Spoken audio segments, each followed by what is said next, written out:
Let's start at the very beginning of this story. Back then, I was a 38-year-old guy, married to Elena for 12 years. She was 36, and we had 4 kids together, 3 boys and 1 girl. Now, let me take you into my thoughts at that time, which I remember very clearly. It was a beautiful day in our small town, and I was tired from work but also feeling incredibly lucky. During that period of my life, my business was finally doing well. I had a lovely wife, Elena, and 4 amazing children. I had come a long way from my tough childhood, but I won't go into that now. Looking back, I was really proud of being a dedicated dad and husband. When I got home, I heard my kids laughing. My 4-year-old Lucy rushed up to me with a drawing in her little hands. "Look, Daddy," she proudly showed me her artwork. "It's Uncle Dave and Mommy in a car." I chuckled at first, thinking it was just another one of her innocent drawings. Uncle Dave was my dad's youngest brother, 42 years old, and we taught our kids to call him Uncle. But a strange feeling started to bother me. Why would she draw them together like that? They had never been in a car together. At first, I tried to ignore it, thinking it was best not to dwell on it. Lucy, my imaginative 4-year-old, was always known for her wild creativity. I remember the time she made up a story about a magical dragon living in our backyard, eating all her veggies so she wouldn't have to. Considering her imaginative nature, it didn't seem too unusual for her to create a strange drawing. However, as the days went by, I couldn't shake that nagging feeling in my gut. I started to notice changes in Elena's behavior, like her becoming more distant and easily irritated.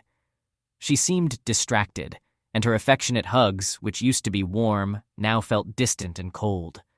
I couldn't help but feel insecure, wondering if something was going on without my knowledge. Around a month later, we hosted a family gathering at our place, a typical barbecue where both Elena and Dave were present. It was on that day that my suspicions grew stronger. Our families socialized, talking to people other than their spouses, while the kids played and I chatted with my sister and a cousin. During that time, I glanced to my left and noticed that Uncle Dave and Elena were drawn to each other. I focused on them, and something about the way they were interacting caught my attention. They stood at the edge of the garden, deeply engrossed in conversation.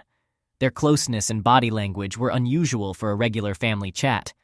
As I got closer to them, I saw Dave placing his hand on Elena's shoulder, giving it a gentle squeeze, while Elena blushed and smiled, looking down.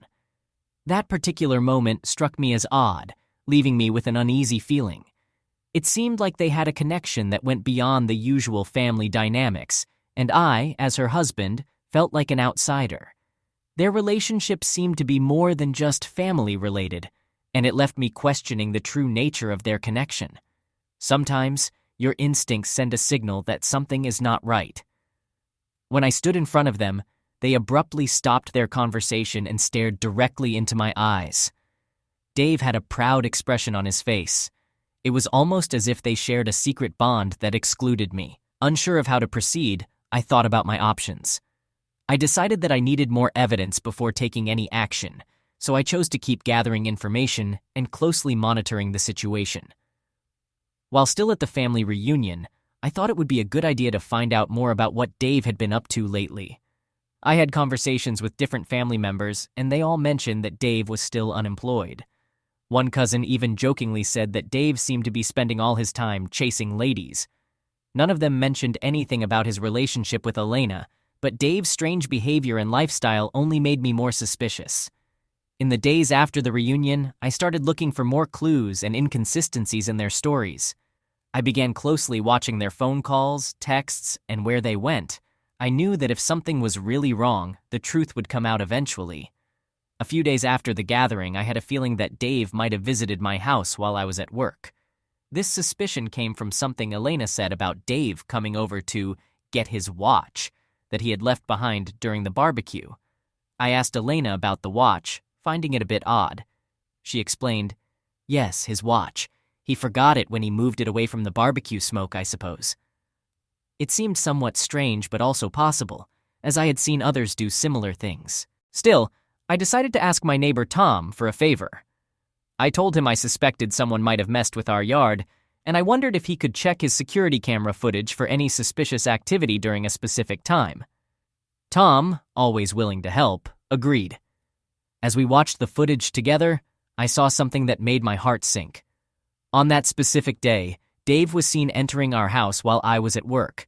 I have to admit, I work long hours, almost like a workaholic. But it was around 10 in the morning. Elena's description turned out to be accurate. However, as we fast-forwarded the footage, Dave didn't show up again. I asked Tom to take control of the screen for a moment, and when we advanced it by about 3 hours, I saw Dave leaving. He had spent over 3 hours inside, and it was a weekday when Elena was supposed to be home alone. This new information made my suspicions even stronger, but I realized I needed concrete evidence before confronting anyone. This was a matter involving my family and my life, and it seemed almost unbelievable. I started to have negative thoughts, but Tom brought me back to reality. Tom expressed his regret and promised to keep me informed if he found anything else. I kept my worries vague, trying to stay composed to avoid more questions, and thanked him for his help. Feeling overwhelmed and unsure about what to do next, I decided to hire a private investigator to look into Dave's activities. I needed someone who could discreetly and professionally gather evidence. After doing some research, I found an investigator and explained my situation. The private investigator, an experienced professional, warned me that he might only be able to follow Dave, with no guarantee of solid findings.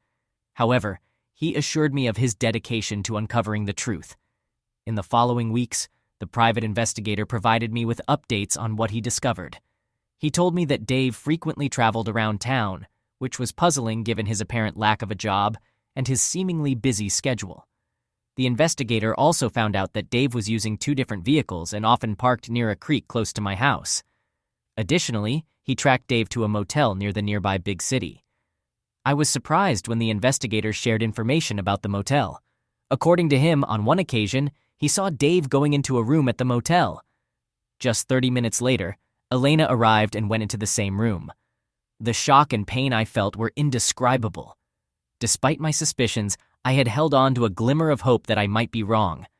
But now, the truth was undeniable. As I realized the seriousness of the situation, my feelings of betrayal and anger grew stronger.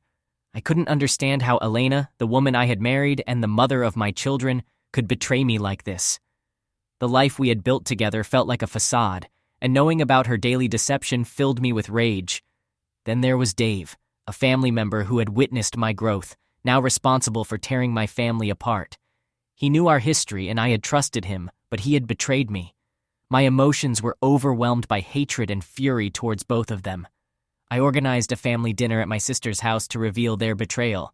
I made sure the children wouldn't be there, as I wanted to protect them from the upcoming unpleasantness. I specifically asked my sister to help host the dinner, while keeping my true intentions a secret. She hesitated, but eventually agreed, trusting my judgment. However, not everyone could attend due to the unusual request for a dinner without children. My sister, who was aware of the plan but unaware of the specifics, informed everyone that she had a special message to share, which was the reason for her request. This piqued the curiosity of most family members. As the day of the dinner approached, I felt a looming sense of darkness. I knew that I was on the verge of upending our lives, but I couldn't allow Elena and Dave to escape the consequences of their actions. The profound sense of betrayal fueled my determination to hold them accountable. When the family gathered at my sister's house, a palpable tension hung in the air. Everyone was intrigued by the special message my sister was said to have prepared. Unbeknownst to them, it was I who had a startling revelation in store. I did my best to maintain a facade of composure, but internally, my emotions were in turmoil. The dinner commenced with the customary lighthearted conversations and laughter, but I couldn't fully engage. My thoughts were fixed on the impending moment when I would expose Elena and Dave. As the evening unfolded, I decided it was time to unveil the truth. I rose from my seat, my heart pounding in my chest, and cleared my throat to capture everyone's attention. The room fell into silence, with all eyes fixed on me. Gasps echoed throughout the room, and astonished expressions turned toward Elena and Dave. They both appeared stunned, resembling deer caught in headlights, their faces drained of color and eyes widened with fear. My sister, who had trusted my intentions without knowing the details, mirrored the shock of everyone else, but remained silent. As you can imagine, this has been a devastating revelation for me and our family.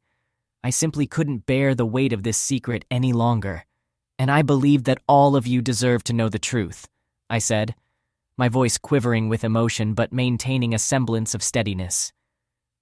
I've been collaborating with an attorney, and I intend to initiate divorce proceedings. I wanted to do this in front of all of you as witnesses, so there would be no more falsehoods or concealed truths. At that moment, Dave abruptly rose and attempted to approach me, but my father swiftly intervened, his face flushed with anger. "You sit down and wait for your turn to speak," he snapped at Dave, who hesitated before returning to his seat. The room remained stunned, but I opted to emphasize my point. I presented photographs of Elena and Dave entering the same motel room on different occasions, clearly showing date stamps. The evidence was incontrovertible. Some family members began to express their support and offer condolences.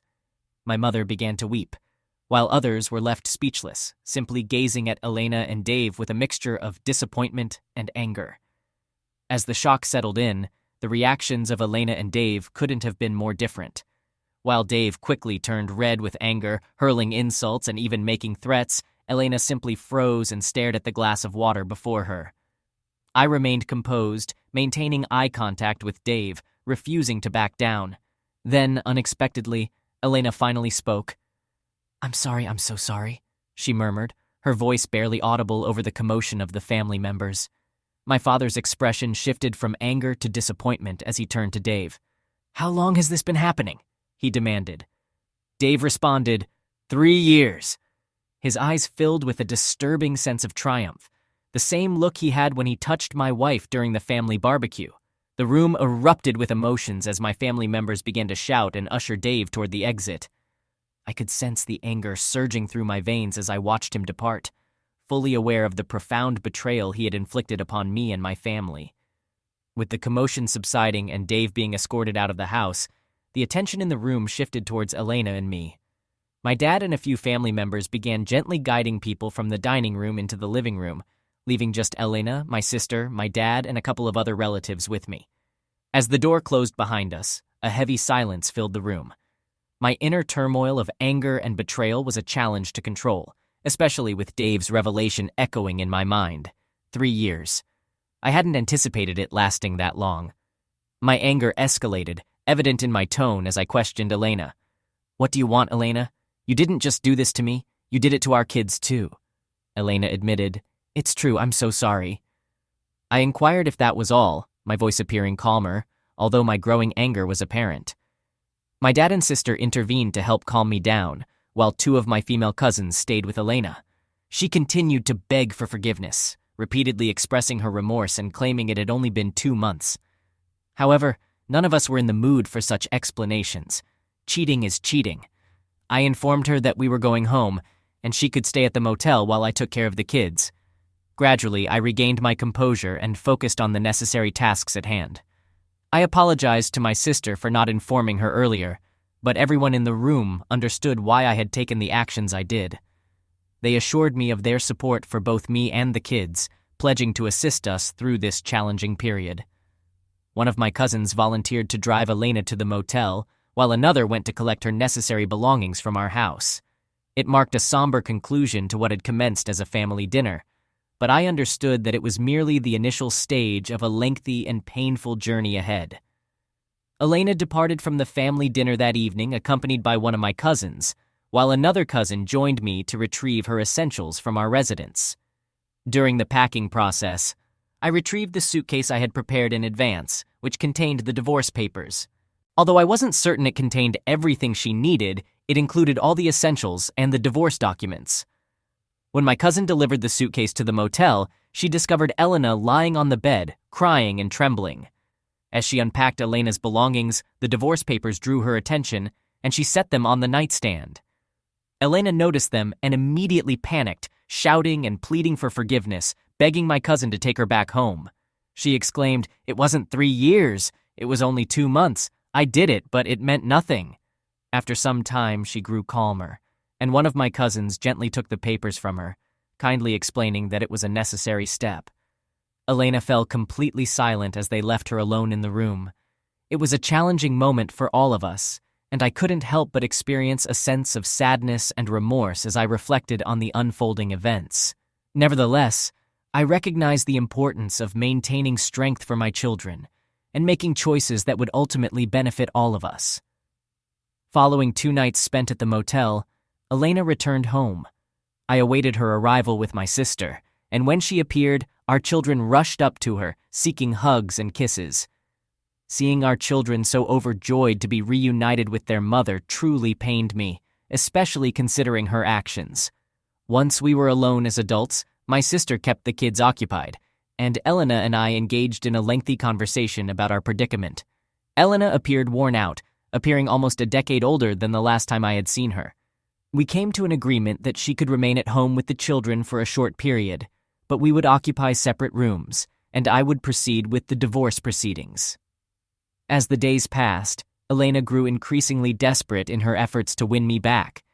She prepared my favorite dishes, purchased small gifts, and repeatedly expressed her remorse. Initially, I appreciated her gestures, but it soon became apparent that her actions were motivated more by self-interest than a sincere desire to make amends and accept the divorce. On one occasion, she arrived at my workplace with a bouquet of flowers, attempting to apologize in front of my coworkers. I felt embarrassed and angered by her intrusion into my professional life. I thanked her for the gesture but made it unequivocal that it wouldn't alter the situation. She even attempted to initiate physical intimacy on another occasion, but I promptly rejected her advances. The thought of being intimate with her again, given what had transpired with Dave, was inconceivable to me. Her feelings were hurt by my rejection, but I couldn't summon any sympathy. One morning, while passing through the laundry room, she cornered me, imploring me for forgiveness. "You can't fathom how much I need you. I can't bear to be without you." With tears rolling down her cheeks, she clung to me and sobbed, pleading, "I'll do whatever it takes to keep our family together. The children need us as a strong family. I'll make amends." I couldn't find it within myself to forgive her. I expressed that my regret stemmed from expecting too much from her, realizing that loyalty and respect were too much to request after all those years. I made it clear that if I had known earlier that she could betray me and the family the way she did, I would have made different choices.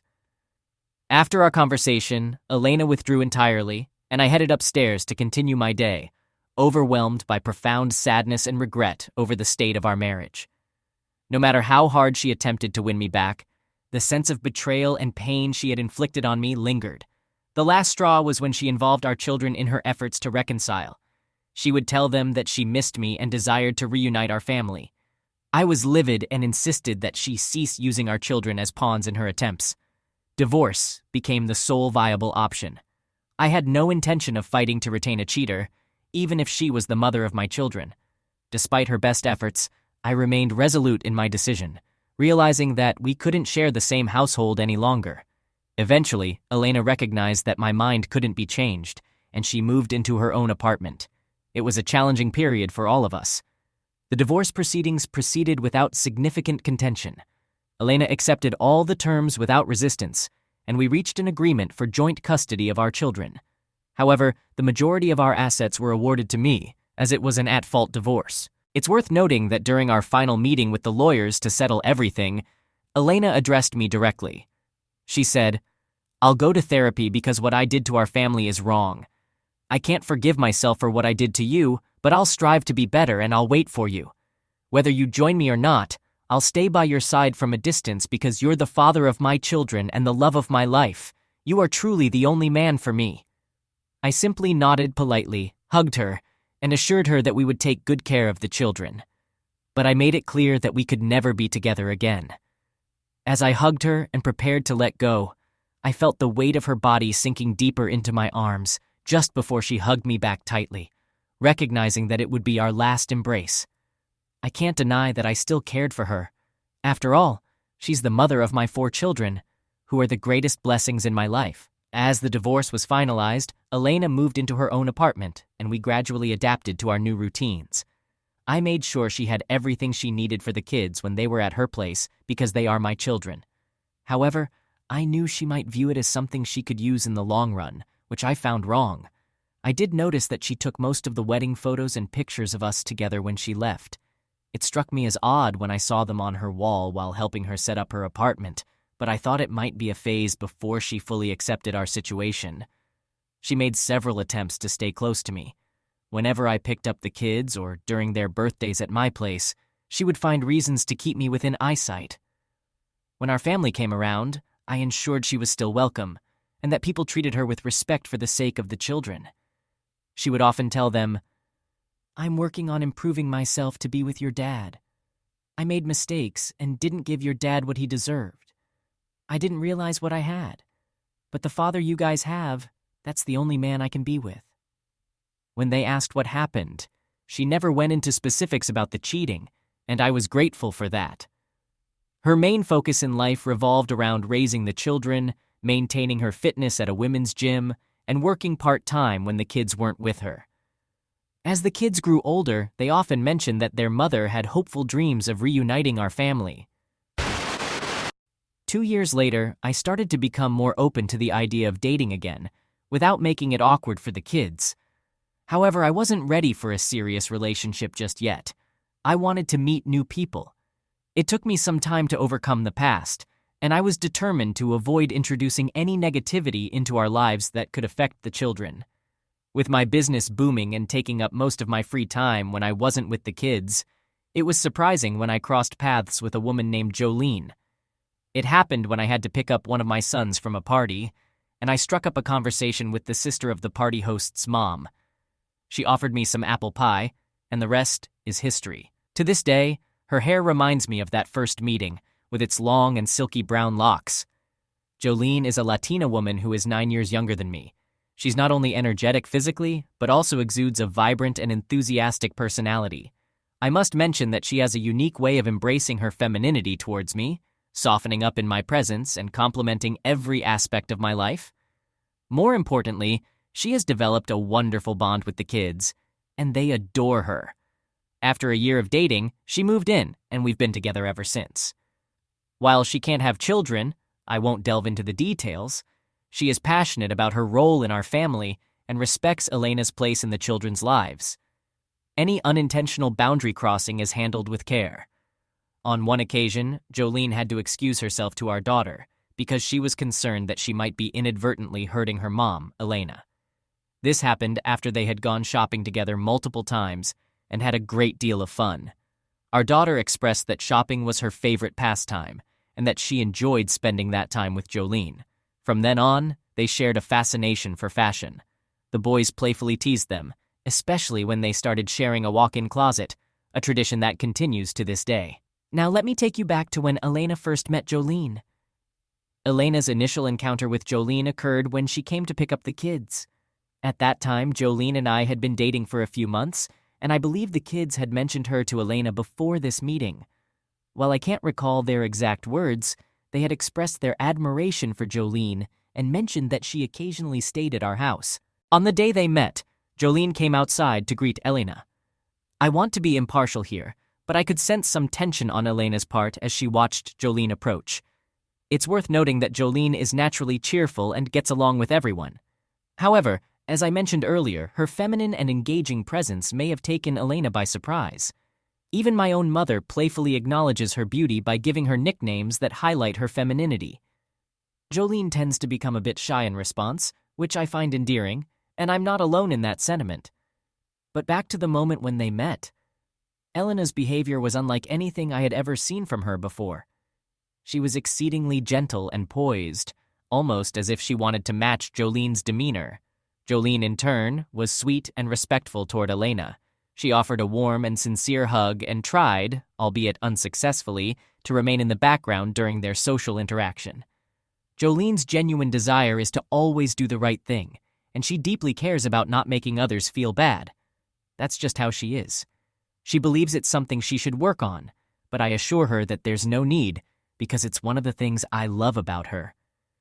As the kids were getting into the car and Elena was helping them with their seatbelts, I noticed Jolene approaching me. She actively refrained from hugging the kids goodbye or assisting with the seatbelts, and I could feel her nervously squeezing my arm. Then, something unexpected happened. As the kids were getting settled in the car, one of our sons jumped out and called for a hug from Jolene. The others followed suit, except for the oldest, who waved from inside the car. During this moment, Elena stood next to the driver's seat and gave me a look that revealed profound heartbreak in her eyes. It was a heartbreak deeper than anything I had seen when we were finalizing our divorce with the lawyers present. I never discussed it with her, but in that moment, I could see into her soul. She was filled with regret and shame, utterly devastated by the realization that I, along with the kids, had formed a strong and healthy family unit without her. She wasn't just replaced. The truth hit her even harder. Her kids were now living in a wonderful household as a complete family unit, and her ex-husband, whom she had cheated on, had found a better woman in his life in every way. I have to admit, when I first found out about the affair, I wanted revenge, and I was furious at both my uncle for betraying us and Elena. However, it pained me to see her still hoping and trying. At this point, I genuinely want her to find happiness as well, but it's no longer my problem. She made the choice to pursue a relationship with creepy Uncle Dave, and she has to deal with the consequences. But let's get back to the encounters because there's more to the story. It actually got worse. The first time, right after that encounter at my house, I went to pick up the kids at Elena's place. I did it alone because Jolene didn't want to make Elena uncomfortable, and she preferred to prepare for the kids just before they arrived home. So there I am at Elena's place. The kids are too busy to greet their dad, and Elena asks me to talk privately. She doesn't start with small talk. She jumps right into it, asking me, they talk about her a lot, but I think it could hurt them if she isn't serious. How serious is it? She knows me well. She knows that when I commit, it's for the long run. She was just trying to provoke a reaction. I noticed because she spoke in a playful tone and kept getting close when we talked. I made sure to maintain some distance by positioning myself differently. I sighed to express how absurd and hypocritical her question was. I told her that it's serious, that I've found love, and that Jolene is incredible with the kids. I assured her not to worry because Jolene would be a permanent, stable presence in their lives. I noticed a look in Elena's eyes that I hadn't seen in a long time, a brief flicker of anger, almost imperceptible, quickly replaced by sadness, before she put on a facade of happiness and relief. Elena and I had always communicated awkwardly when it came to our kids. I was direct and concise, while she tended to be chatty, discussing her therapy lessons, showing curiosity, and even being clingy at times. She continued, I meant what I said. I'll wait for you. I will. I interrupted her because I didn't want to entertain the topic any further. I told her that I hope she finds happiness, but not with me. She needs to seek it elsewhere. But I urged her to take it seriously to avoid negatively impacting the kids in the process. That was the end of our conversation. I didn't want to waste any more of my energy that could be better spent with the kids and my wonderful partner, Jolene.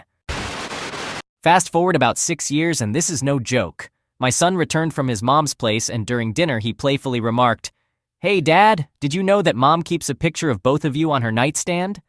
I cautioned him not to make jokes about it, emphasizing that his mother is doing her best. Surprisingly, her apartment is still adorned with our wedding photos over a decade later. Jolene was present at the dinner table, and she doesn't mind at all. She doesn't have any negative feelings towards Elena, and neither do I. The kids have grown up and are doing wonderfully. They still don't know the details, I'm quite sure of that. I'll share the truth with them when the oldest is past 21 and asks, but I want them to continue loving their mother. They spend a lot of time with her, and I make sure they hold her in the same high regard as I did before all of this happened. I've never mentioned to my daughter about her drawing. She doesn't remember it, and I won't connect her to her parents' divorce or her mother's past actions.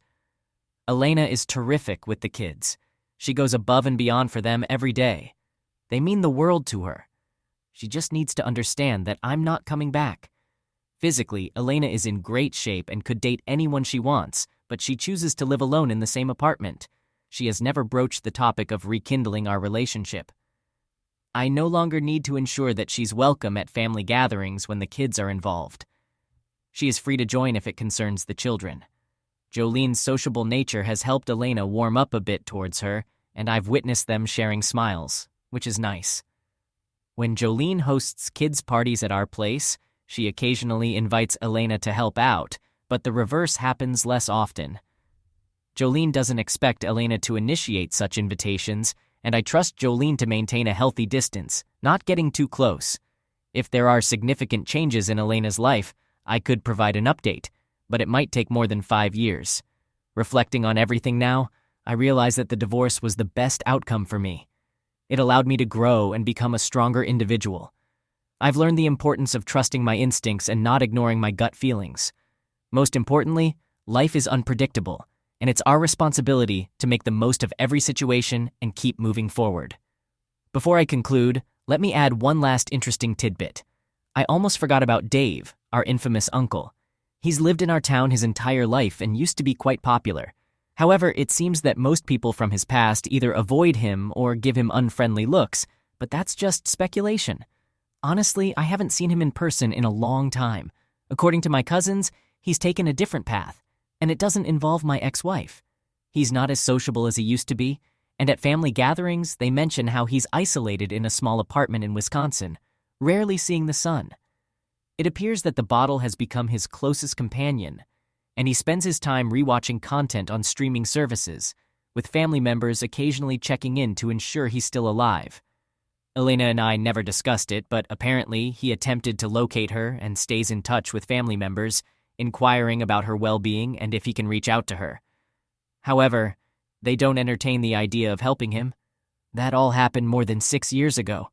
I'm not sure why he disappeared the way he did, but I do know that he didn't even attend my cousin's wedding. People openly say he's not welcome, but I wouldn't ask them to make such a decision. I used to be open to the idea of encountering his boisterous self just for a conversation, to demonstrate what a real man is like. However, that's all in the past now, and it might disrupt the overall harmony of the family. So that concludes the story of the best uncle in the universe.